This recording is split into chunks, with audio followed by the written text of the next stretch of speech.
미국의 3월 생산자 물가지수가 사상 최대폭으로 올랐습니다. 미국 노동부는 3월 PPI가 전년 동월 대비 11.2% 올랐다고 밝혔습니다.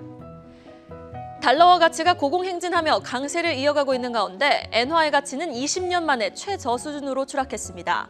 전문가들은 단기간 엔화 약세가 더욱 심화될 수 있다고 내다봤습니다. 중국 국무원이 코로나 확산으로 인한 경기 타격 완화를 위해 지급 준비율 인하 등 통화 정책 대응을 예고했습니다. 다음 주 19일 실적 발표를 앞둔 넷플릭스가 러시아 전쟁의 타격을 받을 것이라는 전망이 나왔습니다. 넷플릭스는 지난달 6일 러시아 서비스를 중단한 바 있습니다. 자, 뉴욕 증시 이야기를 한번 해보도록 하겠습니다. 미국 생산자 물가지수가 예상치를 크게 상회하는 수치를 발표를 했지만 미국 10년 국채 금리는 하락을 했고 뉴욕 증시는 또 인플레가 정점을 찍었다라는 라는 기대 속에 환호하는 모습을 보였는데요.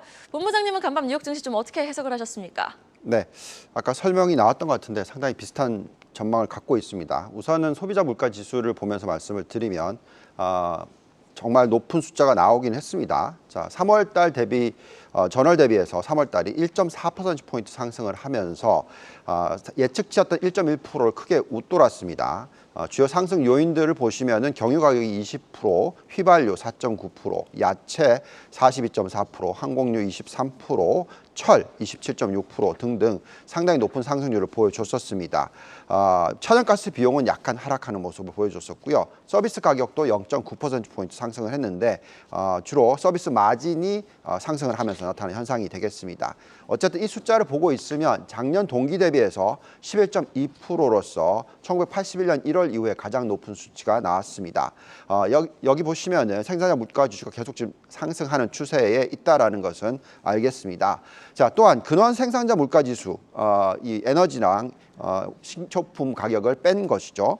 이것도 작년 동기 대비해서 9.2%나 상승을 하면서 상당히 시장에 좀 부담감으로 다가왔다라고 생각이 듭니다. 하지만 이런 뉴스에도 불구하고 지금 나타나는 현상은 10년 국채 금리가 하락을 하거나 하향 안정화되고 있는 모습이 중요하겠습니다. 지금 미국 10년 국채 금리 추이를 한번 보시면은요, 이 박스권이 있는데 이것을 뚫고 올라가는 모습이 나오게 되면 굉장히 두려워지지만 어쨌든 지금은 아직까지 추세선 안에 있다는 것이 중요하겠고요. 물론 중장기적으로는 상승을 해서 3%에서 3.5%대까지도 올라갈 것이다라고 예측은 하고 있습니다만 어쨌든 올해 연말까지 미 연준의 금리 인상 폭이 2에서 2.5% 정도로 예측을 한다면 지금 현재 10년 국채 금리가 저 정도 수준이라면 장대 금리 차 역전 현상이 일어나지 않게 되고요. 경기 침체가 오지 않는 것이 되겠습니다. 지금 장대 금리 차 역전 현상이 4월 1일 날 약간 있었다가 다시 지금 반등을 해서 현재 수준은 0.3% 정도 포인트 정도에 있습니다. 이렇게 나오는 이유는 앞으로 경기 침체가 당분간은 일어나지 않는다라는 것을 증명하고 있다라고 저희는 판단을 하고 있습니다. 물론 아까도 말씀을 드렸습니다만 중장기적으로는 이 장기금리가 3%대 이상으로 올라갈 거다라고 예측을 하고 있습니다. 하지만 굳이 이게 빠르게 올라가게 하기보다는 미 연준이 좀 속도를 컨트롤할 거다라고 예측을 하고 있고요. 그렇다면은 미국의 10년 국채 금리는 지금 현재 수준인 한 2.7% 시대에 좀 중기적으로는 계속 유지가 될 수 있을 것이다 예측을 하고 있습니다. 자, 그렇다 보니까 지금 현재 시점에서는 미국 증시가 추가적으로 상승할 수 있는 그런 환경이다라고 예측을 하고 있고요. 앞으로 1년간 두 자릿수의 상승률을 보여줄 것이다라고 생각을 하고 있습니다. 특히 S&P, 다우, 나스닥 세 가지 모두 다 대표 지수들이 아마도 세 자릿수의 상승률을 보여줄 것이다라고 예측을 하고 있고요. 그렇다면 대표적인 ETF를 활용할 필요가 있고 기본 레버리지가 없는 상품은 DIA, 다우존스, S&P 500 관련해서 SPY, 나스닥은 QQQ가 있고요. 나머지 레버리지 관련된 쪽도 어느 정도 2배까지는 관심을 가져볼 만하다라고 말씀을 드리겠습니다. 네, 알겠습니다. 자, 이어서 다음 뉴스 체크해 보도록 하겠습니다. 중국 재정 뉴스인데요. 중국이 적절한 시기에 지준율 인하 등 통화 정책을 사용해서 통화 정책을 좀 풀겠다라는 뉴스가 전해졌습니다. 사실 실물 경제에 대한 금융 정책, 금융 지원을 좀 아끼지 않겠다라는 뉴스로 풀이가 되는데 중국에 대한 투자도 좀 시선을 떼면 안 될 것 같아요. 이 뉴스 좀 어떻게 해석해 보면 좋을까요? 네, 이 뉴스는 사실 굉장히 긍정적인 뉴스일 수밖에 없습니다.